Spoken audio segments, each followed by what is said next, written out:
Hey everybody, welcome to Mahoning Matters News Show. I'm editor Chris Pugh. As always, Guy Vogrin with me, a longtime journalist, a member of the Trumbull County Prosecutor's Office. Guy, how you doing today? All right, I'm in a different location. I'm at my home's dining room with the grandfather clock in the background. Time marches on. It's June, and we Yeah, have a hot one today. It's the first part of the week. So for those that are tuning in, probably in the latter part of this week, the first full week of June.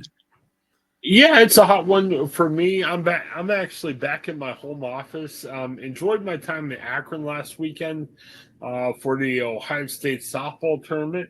It was fun. 7 games we covered in 3 days. Four Congrats. teams. Yeah, 4 teams made it, and congrats to Austintown Fitch and Canfield for bringing home titles to the Valley. Very good time. Just a very busy weekend. Right. I was just telling Guy beforehand, I kind of differ from many of the other sports writers there. Uh, I am a sports writer by trade. That's where I started out my career at.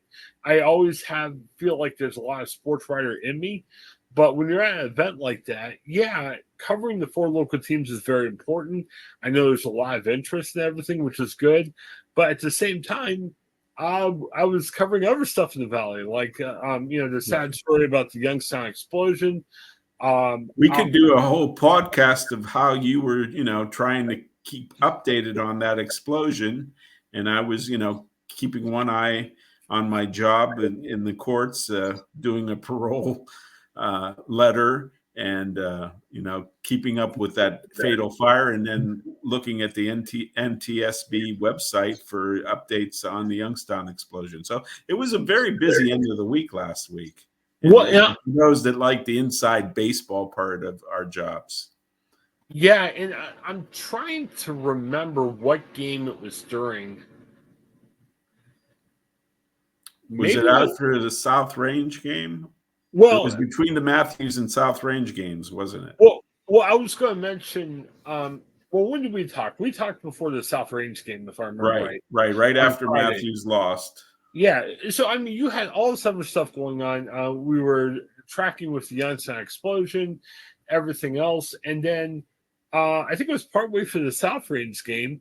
I get a Twitter alert saying, "Hey, there's a Trump verdict come back." Right, and that was the same day. Now, our bread and butter is local news, so local news always reigns supreme. But obviously in the Valley, we care about national stuff, and when that verdict came down, yeah, that caught my full attention. And it was funny. I was talking to a couple of other sports writers about it, and they looked at me like, "Well, you have the game here." I'm like, "Yeah, we care about the game." Obviously, South Range was one of our area teams. We want them to do well. And just covering the game for covering the game. But obviously, you got to kind of keep your attention of everything else going on. So it proved to be a really crazy weekend. So what would us journalists do without the laptop computer and the Wi-Fi? Yes. And after that, Saturday was a wild day. We had 3 teams that made the titles. Right, 3 title games covering 3 because the semis were 2 and 2, right? You had 2 on Thursday and 2 on Friday.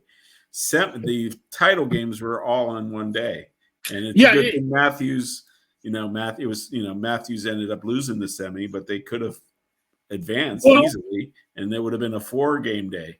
For the sake of the Valley, 4 games we could have done. Yeah, it would have been a wild day, but 4 games we could have done. But we made it work, and behind kind of how our website is assembled, good journalists should post their stories right away because our audience wants to see how the game. Timing is everything in this business, right? So there was a lot of. I spent half of the games in the back, trying to get the previous game story done. And it was exciting to see what we were able to do. We enjoyed having Steve Ward of Austintown Fitch and Micah Kernan of Canfield, the coaches, on our sports podcast yesterday. We posted that. Yeah, we posted that this afternoon. So good information from them. It was great hanging out with the girls. A lot of really neat people in the Canfield and Austintown Fitch teams. my goodness, Sydney Watts of Austintown Fitch is absolutely amazing. She pitched a perfect game for Fitch in the semifinals. If I Wow. remember right, a 2-hit shutout in the championship game. She had home runs in both games. I mean, she's A amazing. dream scenario for any athlete. Well, she's been like that. I mean, they won their second straight state title. She's done that for the past 2 years. And the amazing thing, I mean, a lot of us forget. I forgot of the weekend. She's a junior. She's coming Wow. back So next she can year. do it again. Yeah, and Fitch is already talking about 3P, just an amazing side. But we have another podcast where we talked about softball. We have some other stuff we want to talk about news wise. But yeah, Right. check So, and we can translate right into another Austintown story for you. Yeah, definitely. Over the weekend, we had a story expansion on the newly revitalized Austintown Township Park. Some of the things happening. There's new facilities there. They expanded some facilities. There's new walking trails, sports fields, playgrounds. They had a ribbon cutting ceremony last Friday to celebrate the achievement. Kind of exciting stuff. I'm anxious to get to check it out because I Yeah, usually in past years take my grandkids down there for the water park. It's a sprinkle park, and then also there is a disc golf course that goes back into the woods, and then also there's dog walks. yeah. And the good thing, I mean, there's money from the state that went to it. The Also capital money fund. locally. Yep. Also funding locally, and it's a good thing. I mean, parks are a sign of a healthy community. It's great to see. I mean, Austintown, they took their existing park and even made it better. So, exciting news for the Austintown area, I'd say. And that capital fund also went into many improvements in the Warren City Park system. I know they're going to have a lot of walking trails along the river and bike trails and some bridges over Mahoning River there to the west side from downtown area. So it's very exciting for the city of Warren and Trumbull County residents. Yeah, definitely. Our hats off to them. I know a lot of times it's easy for people to get grumpy when you think about taxes and what's going for. Well, hey, here's the sign. It's used for good things. And it's money is going right back into the Mahoning Valley area. You're not saying, oh, our tax dollars going far away. No, I mean, those tax dollars stayed local. And people are moving into the community always want to know about recreation purposes. And that Austintown Park is not too far off the Lake to River bike trail. Yeah. So they can, if you're in the Niles area, it's a bike ride down there to check it out. If you're in Canfield or northern Columbiana County, just pop on the trail up north and check out the park. I know sometimes on Saturdays, every other Saturday, I think in the summer, they have a farmer's market up there with other goods and merchants setting up tents there. So it's a lot of activity in Austintown Park. Wanted to talk next. And again, stay tuned on our website for up-to-date updates about the Youngstown explosion. There's an ongoing investigation going on, and things are constantly updating on this. I will tell you that, and we're taping this at 4:30 on a Tuesday. The NTSB, when we did the podcast from up in Akron, the NTSB was just about ready to meet with the reporters. They kind of updated what they found so far. They're still months away from a final determination, but they said the other day at the center of the focus of the investigation was there was in the Realty building, there were some lines, and these were abandoned lines, and there was a group with the city that was just cleaning up the lines down there. Right. And also it was maybe the same kind of, crew that worked on the streetscapes downtown Youngstown. Yeah, I'm not sure about that. I mean, Okay. that could be true. I'm not sure. But in terms of what this group did, um, it was a technical firm. I mean, not anybody can go clean up like lines down there, but they cut a line that was pressurized, that became pressurized. Thankfully, the crew, and again, this is the preliminary finding from the NTSB. This is what they're investigating right now. So this isn't my opinion. This is what the NTSB is saying. They said once that happened, they realized the line was pressurized.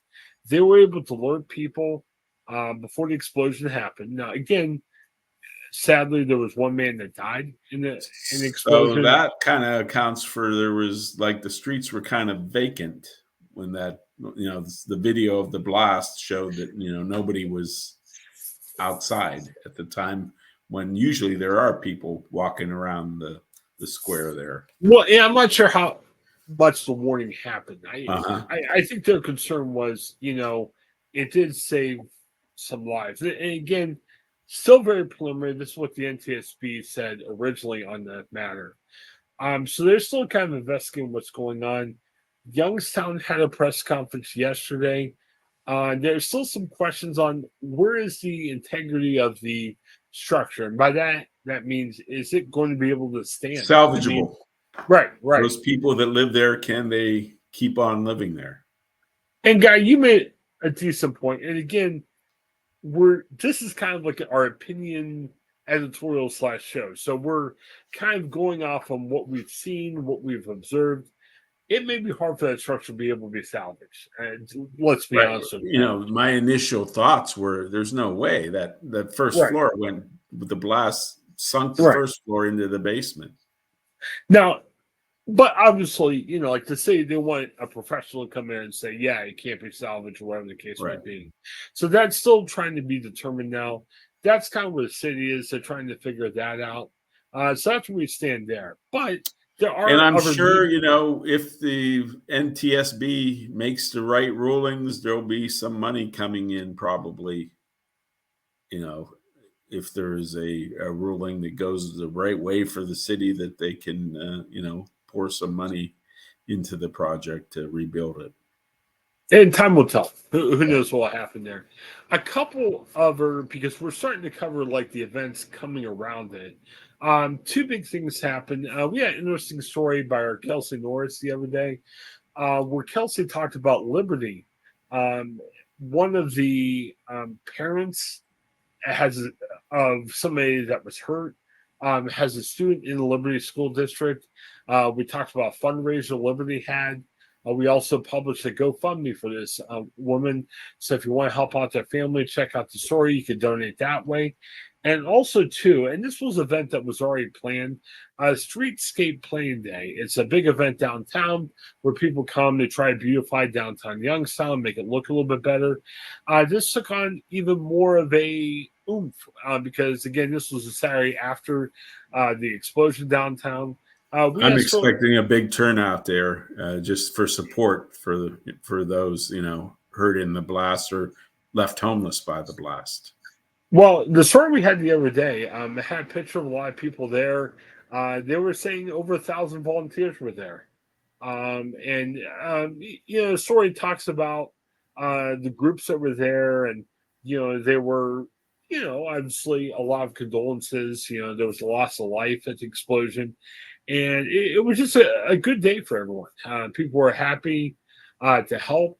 And I think it was a good day for solidarity. Like we talked about this last week, you kept hearing from the city about how people came together. Like Youngstown was pleased that there was a lot of mutual aid coming from like nearby areas, Boardman, Austintown, other areas like that. And it was great to see, too, people come to help beautify the city. And this is something that would have happened either way. But I think it took on even extra meaning after what happened with the explosion. So I like stories like this. I like that after an awful situation like happened early in the week, it seemed like Youngstown really came together to try to help out. It's similar to the thoughts when the many shootings that we've had, and then when unfortunate thing that when the young people get shot, the kids get in the crossfire and succumb, and then the community kind of bonds behind the families, and that's when really positive things happen as far as unifying the community. it takes tragedies like this, unfortunately, in this day and age. But this is where we bring some good out of bad things that happen. Yeah, and props to people from Pico State Beer, and I think about guys like Derek McDowell, and there's people who are really involved with downtown, trying to make it better. And hats off to them for gathering and putting events like this together. So, Right, and it's a good thing. The blast hit an area where the hot spots of downtown. Pardon the pun, but it was far away from the Cavelli Center, the Oh Wow Museum, and the beautiful restaurants that are downtown and thriving. And so those spots, and then later on the year, the Ween Park will be the site of the Tim McGraw concert in the 1st of August. And so there'll be lots of activities in downtown. We'll be hearing much more of positive things about downtown Youngstown. Yeah, definitely. A couple other things that I thought was interesting. We just, this afternoon posted a story. There's a group that's interested in helping solve unsolved cases. The nonprofit's called Season of Justice. Uh-huh. And there was a woman 49 years ago who disappeared, Joanne Coughlin. Nothing's been said of her. I've been heard of her. It's still an unsolved mystery. 1975. Where were you, Chris?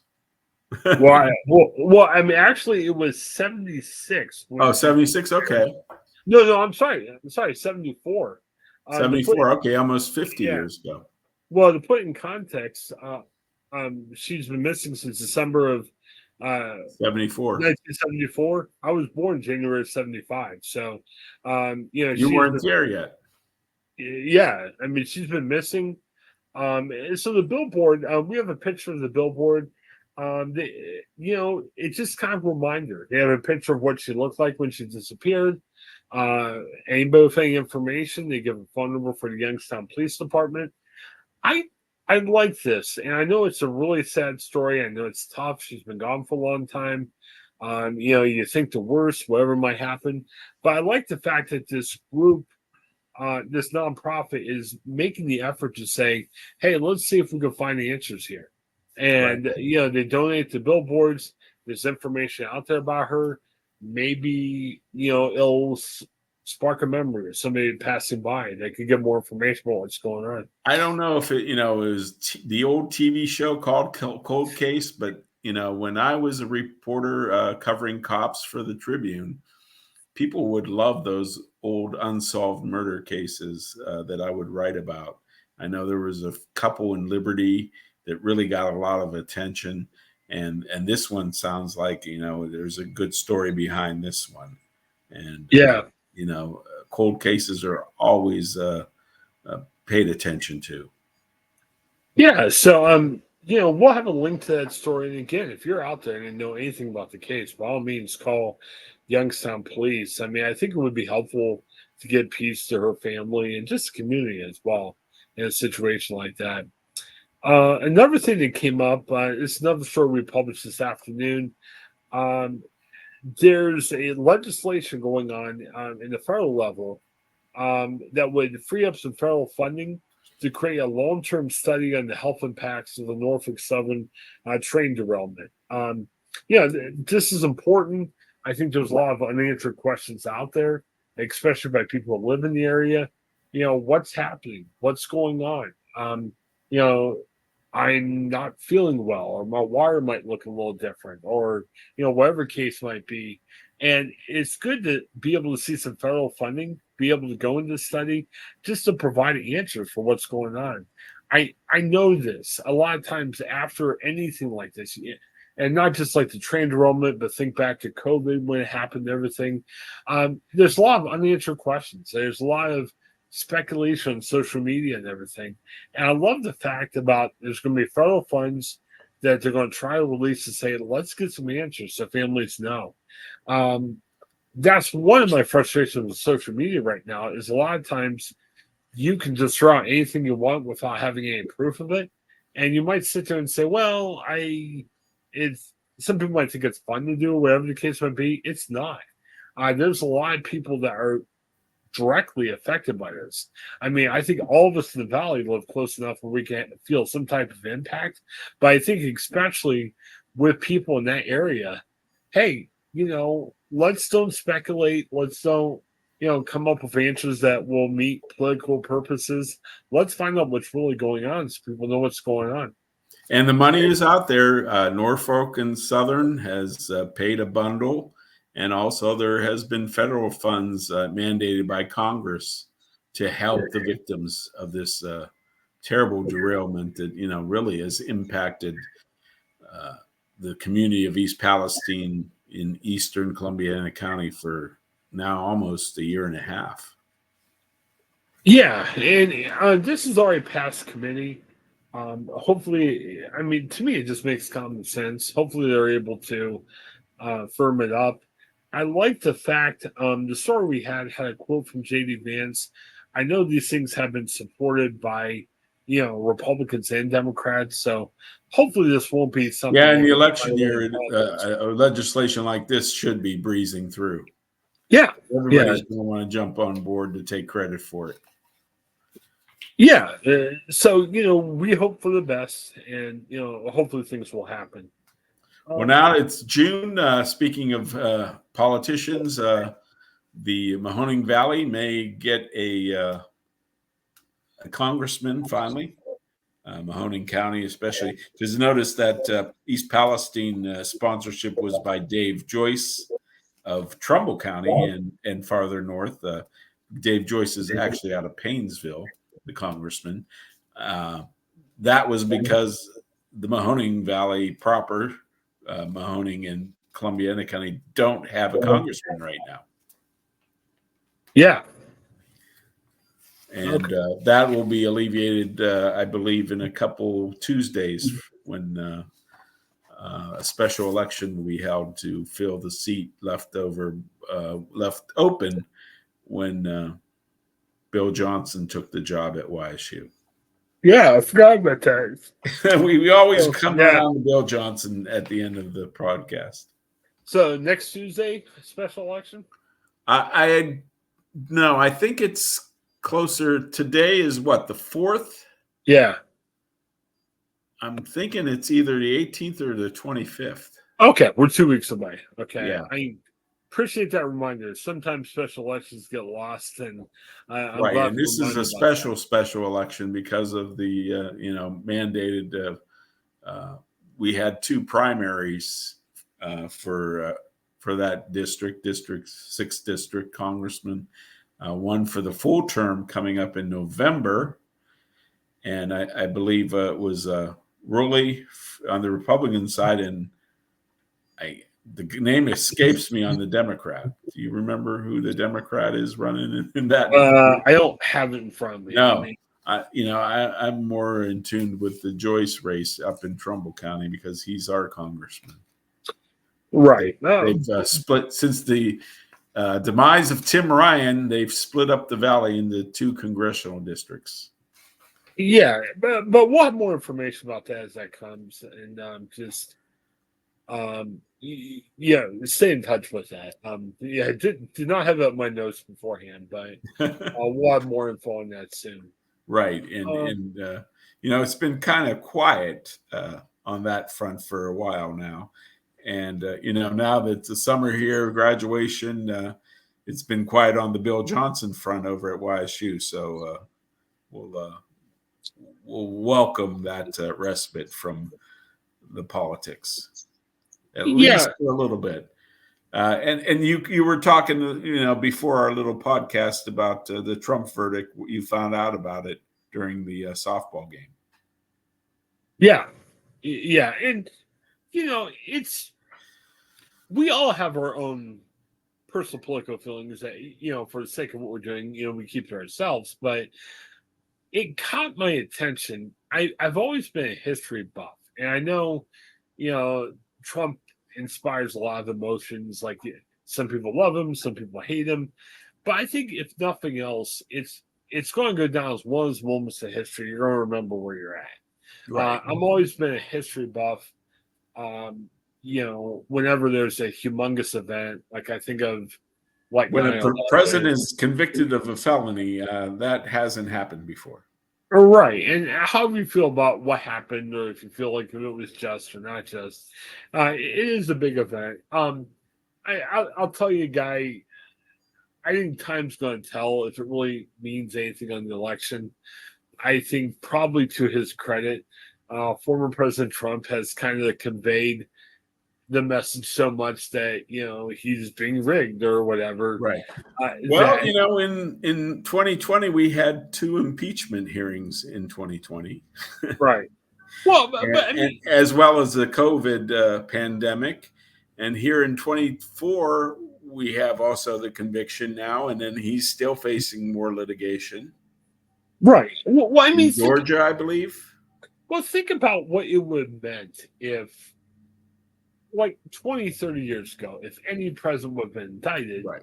Well, yeah, I lived through, when I was in high school when Nixon was going through Watergate, and right, he was never indicted. He was, the unindicted co-conspirator. That was the code name for Nixon. Right. And the thought then that someone would ever get indicted, if they were good, bad, or upside down, their political career is over. I think that's changed for now. And I think there's a lot of inside thinking going, would people vote for somebody who's indicted? I don't think the president, Trump's going to be sentenced to prison. I think this is going to help him with his people. I mean, Trump is such a figure that he's so polarizing that, you either hate him or love him. You're not going to win new voters. So the people already in his camp are firmly in his camp by this indictment. Well, and you got to think too, okay, if he would go to jail or prison or wherever he would end up going, his Secret Service would go with him too, So right. I think even if he had to go to some type of a lockup, honey, I'm not going to be home tonight. I got to watch the president in jail. Yeah, well, I mean, it's going to be general. He's not going to be general population. It's not going to be like one of those like. No, and it's federal charges, so he'll be in a country club. Definitely. Right. Not going to be a hard time. But I'm thinking too, with the amount of security has to be around as a former president. I mean, he could be detained, but he's going to be detained in the Secret Service and everything. Right. else. No matter what, that prison will never be the same again. Yeah. It's not going to be like the Trumbull County prison. Right. It's going to be just a generic. And could you imagine? I'm sure the menu will change on the meals, the prison meals for an ex-president. Yeah, I'm kind of wondering that. And I think in terms of history, and again, don't look at this as, these guys like Trump or don't like Trump. It's got nothing to do with that. I think for history, it's going to be really interesting understanding what is the procedure or the protocol with that. You know what I mean? Right. So if whatever his sentence turns out to be, even if it's like what if he's fined, or what if he has some type of probation or anything? What does that look like for a president? It's a non-violent crime, and many of the legal experts are predicting that he will get some sort of probation. So, we were joking about his prison time. There's probably little or no chance for that, but he will have to report, and he can easily be violated if he ignores his appointments and goes on the campaign trail, and then he will be facing maybe some time in jail. Not necessarily prison, if the judge wants to slap his wrist and discipline him. Because I see that all the time, every day in Trumbull County Court. One more interesting news before we go. In that kind of manner, right? This isn't only for the Republicans. These legal actions. I guess Hunter Biden is going to be facing some charges. Yeah, and I saw a discussion about this morning. I think where we're at as a country is he being charged? Are we making a bigger deal about this because he's the president's son? I don't know. It's interesting. If he broke the law, he broke the law. But it's interesting how this has now become part of a national discourse. Right. Where And is this, the revenge from the other side? And if he just broke the law, he broke the law. I mean, if you break the law, you should face consequences. But why is this case in the national discourse if it was just the president's son? I don't know. It's so confusing. Hunter Biden's an adult now. It'd be different if, like, the president's son was 13 and he broke the law at school. Right. And his dad was responsible. Yeah, but there's always, if you read social media, there's always, whenever you mention up Hunter Biden, you get another comment about Ukraine and some funds out of Ukraine that dad kind of set up for him. So they're always trying to bring in dad. Yeah, but it'll be interesting, if this is litigated, how dad enters into this case. So that's just my fair warning that it'll be political. It'll be a long election season. Yeah, and we haven't really hit the heat of summer. And 4 years ago at this time, we were knee deep in George Floyd. Right. Do you remember that? Yeah. Well, I would say about this election thing, it's going to be drawn out. I'm a little tired just thinking about it. But in terms of discussion points for podcasts like we do, we'll have plenty to talk about between now and November. I can easily say that. I'm not getting tired of the Sherrod Brown and Bernie Marino commercials that keep interrupting my baseball games. Yes, those will continue now. Get ready for a lot more political talk. Let me mention this. We brought this up early on a sports podcast, and I think we talked about it briefly here. Austintown Fitch softball head coach Steve Ward made some news in talking about how they're interested in moving up to Division One. There's some talk that since Ohio's going to 7 divisions in softball, that Fitch may be relegated to Division Two just based on the size of the school. But the OHSSA has said that teams can apply to be Division One if they want to. Mike and I were talking about that some previous weeks, going, would schools really want to do that? Because sometimes if you're in a big division school, you may have a lot of kids, but you might have double the size from another school. True. Well, look at the story of Austintown Fitch. They outscored their opponents.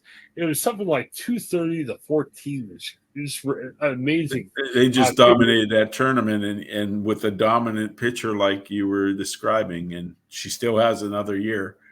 Right, and the one hold firm for next year, but down the road, maybe they may want to think twice about playing in their size, which is a Division II school. Well, it was interesting. Steve Ward said, their coach said yesterday, "Hey, we heard the news. This happened a couple weeks ago. He's like, our players want to go to Division One, so we've already applied." It was interesting. Can they apply each and every year? Is that the thing, the deal here? The rule says that for this year. Who knows what will happen in successive years? So they can drop back if they so choose. Right, but it was interesting. Mike and I were talking about, unless it's a rare exception, wouldn't more schools be apt not to do that? Right. Well, it was just interesting, though. I did reach out to Tim Street. He's the state media representative for the OHSSA. Technically, for softball, the decision's not, like, the deadline for making a decision is not going to be till early next year. But I asked him, June 3rd was the deadline for basketball and football seasons. And I'm just like, hey, I'm just curious, did any school apply for that in football and basketball?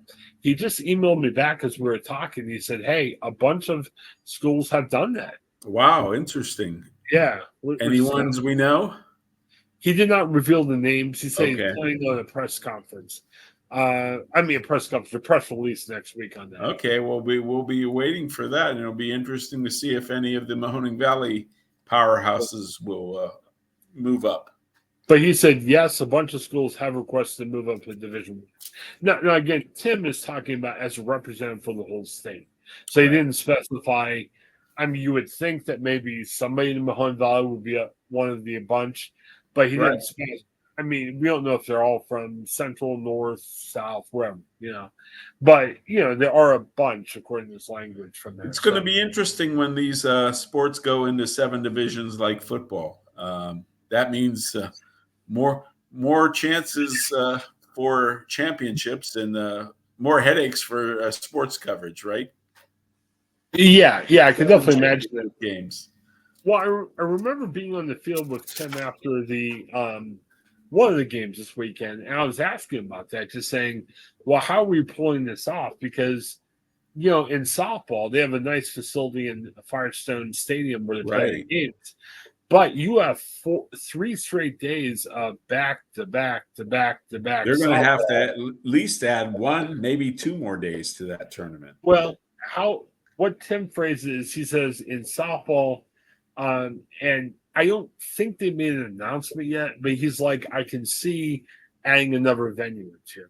So you could still play semifinal games at Firestone, but add the venue, okay. Yeah, I would imagine like similar to what they did in football with the 7 divisions, except for the last couple of years, they used to do Canton and Massillon. Right. And I would imagine that's what we would see. And then if like Firestone has a big stadium, it's kind of like a small minor league stadium. So if they picked, and I'm just guessing here, say there was a nice high school field, maybe if that's smaller, maybe you say, hey, maybe we'd put a Division 7 semifinal game there or something. The original softball tournament was in Ashland, which has a nice facility, but that would be an hour away. So I don't know if they want to go that far. Yeah, I mean, it's hard to say. And then the other challenge, too, would be is, like, you could say, well, there's Canal Park where the Rubber Ducks play. Oh, yeah. Could they fashion a softball field inside baseball stadium? I mean, you can. I'm not sure, though, how that works, with the other team playing there. Right.